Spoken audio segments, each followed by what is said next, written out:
Hello friends, അപ്പോൾ ഇന്ന് ഞാൻ പോകുന്നത് വീക്കെൻഡായി പച്ചു വന്നപ്പോൾ ജസ്റ്റ് ഒന്ന് പുരികം ത്രെഡ് ചെയ്യാൻ പോകാമെന്ന് വിചാരിച്ചു. അപ്പോൾ പോയത് ഇവോൾവ് ബ്യൂട്ടി പാർലറാണ് കേട്ടോ. ആസ് യൂഷ്വൽ അവിടെ തന്നെയാണ് പോവാറ്. അത് കഴിഞ്ഞ് ആ പരിപാടിയും കഴിഞ്ഞ് തൊട്ടടുത്തുള്ള ഒരു ടീ ഷോപ്പിൽ കയറിയിട്ട് നല്ലൊരു കോഫിയും കുടിച്ചു. പിന്നെ ഈ ഒരു സ്നാക്സും പറഞ്ഞു. ഇതൊരു പൊറോട്ടേൻ്റെ ഉള്ളിൽ എന്തോ സംതിങ് ഫിൽഡ് ആയിട്ടുള്ളതാണ്. പിന്നെ രാത്രി ഇപ്പോൾ നമ്മൾ വാടാനപ്പള്ളി ബീച്ചിൽ പോയിട്ട്, അപ്പോൾ ഇവിടെ വന്ന ഈ ഫുഡ് സ്പോട്ടൊക്കെ ഞങ്ങൾ കുറേ നാൾക്ക് ശേഷമാണ് ബീച്ചിൽ പോയത്. അപ്പോൾ ഇത് കാണുന്നതും ആദ്യമായിട്ടായിരുന്നു. എന്തായാലും നല്ല വൈബ് ഉണ്ടായിരുന്നു. അതിൻ്റെ തൊട്ടടുത്ത് തന്നെ ഒരു വില്ല ഉണ്ടായിരുന്നു കേട്ടോ, വാടാനപ്പള്ളി ബീച്ച് വില്ല എന്ന് പറഞ്ഞിട്ട്.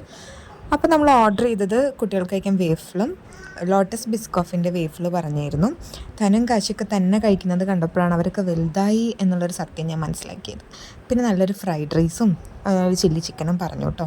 നല്ല ഫുഡായിരുന്നു, നല്ല ക്വാണ്ടിറ്റി ഉണ്ടായിരുന്നു. ഒരു ഫ്രൈഡ് റൈസ് ഞങ്ങൾ രണ്ടുപേരും കൂടി ഷെയർ ചെയ്തിട്ട് പിന്നെ കുറച്ച് കാശുകൂട്ടനും കൊടുത്തു. പിന്നെ അവർക്ക് ഫ്രഞ്ച് ഫ്രൈസ് വേണമെന്ന് പറഞ്ഞപ്പോൾ അതും ഓർഡർ ചെയ്തു. അങ്ങനെ ഫുഡൊക്കെ കഴിച്ച് വയറ് നിറഞ്ഞ് ഞങ്ങൾ ബീച്ചിലേക്ക് കടന്നു.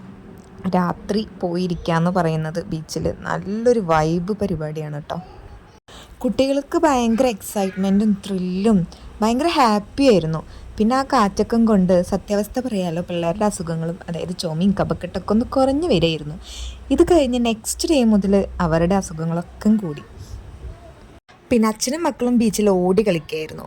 ആസ് എ മദർ നമുക്കതൊക്കെ കാണുമ്പോൾ കിട്ടുന്ന ഒരു ഫീല് ഒരു പ്രത്യേക സുഖം തന്നെയാണല്ലേ. അപ്പോൾ ഇത്രയൊക്കെയാണ് ഈ ദിവസത്തിലെ കൊച്ചു വിശേഷം. അപ്പോൾ നെക്സ്റ്റ് വീഡിയോ ആയിട്ട് കാണാം. ബൈ.